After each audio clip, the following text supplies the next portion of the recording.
Welcome to physics and mathematics. আজকে আমরা আইআইটির একটি খুব সোজা বাট কনসেপচুয়াল একটি কোয়েশ্চেন নিয়ে এসেছি।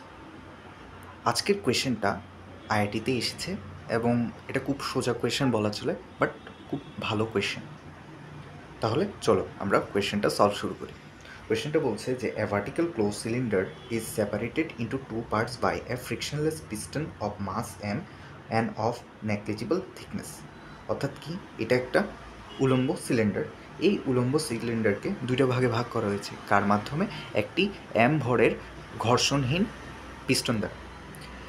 এই পিস্টন যেটা, এটা free to move along the length of the cylinder, এটা ফ্রিলি মুভ করতে পারে। Okay, the length of the cylinder above the piston is L1। এই পিস্টনের এই যে উপরের দৈর্ঘ্য, এটা একটা ক্লোজ সিলিন্ডার, এই উপরের দৈর্ঘ্য অর্থাৎ এই সিলিন্ডারের উপরের দৈর্ঘ্য কত? L1। আর যে that below the piston is L2। আর এই পিস্টন থেকে নিচের দৈর্ঘ্যটা কত?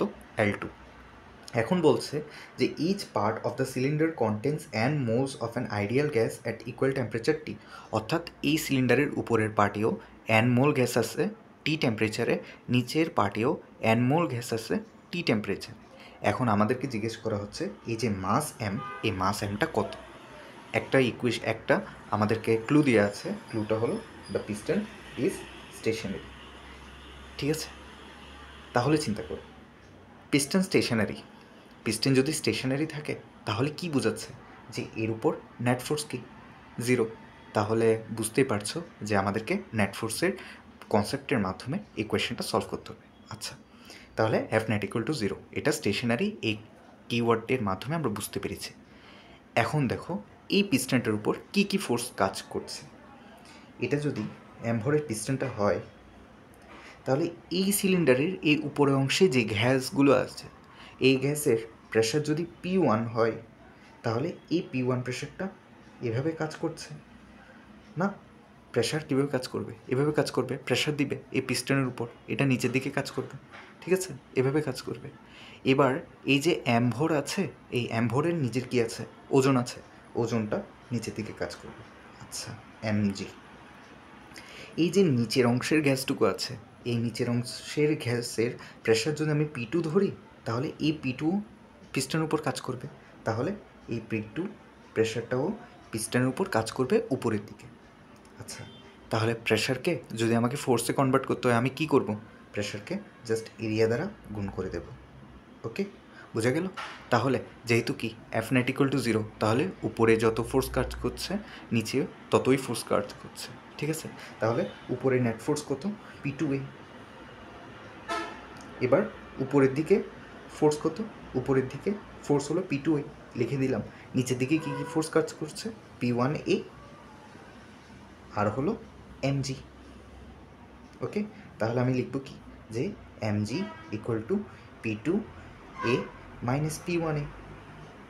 ওকে, দেন এবার P2 এর মান কত, P1 এর মান কত? আচ্ছা, এখানে এবার এই জিনিসটাকে, এই কম্পার্টমেন্টকে খেয়াল করো। এই কম্পার্টমেন্ট থেকে আমি P1 এর মান নির্ণয় করব। এই কম্পার্টমেন্টে মোল হলো m, টেম্পারেচার হলো T, প্রেশার হলো P1, আর এরিয়া কত? এরিয়া হলো, ধরে নাও A, মনে মনে আমি এরিয়া A ধরে নিচ্ছি। ঠিক আছে, মনে মনে এরিয়া A ধরে নিচ্ছি। তাহলে ল্যাংথ কত? L1। তাহলে আয়তন কত? যদি এরিয়া A হয়, ল্যাংথ L1 হয়, তাহলে আয়তন কত? L1। তাহলে তুমি P জানো, সরি P তোমাকে বের করতে হবে। তুমি N জানো, T জানো, V জানো, তাহলে P বের করতে পারবা না? হ্যাঁ, P1 ইকুয়াল টু কী হবে? NRT divided by V। P equal to NRT divided by V, এটার মাধ্যমে তুমি P1টা বের করে নিলে। আচ্ছা, একইভাবে তুমি P2 বের করো। P2 কত হবে?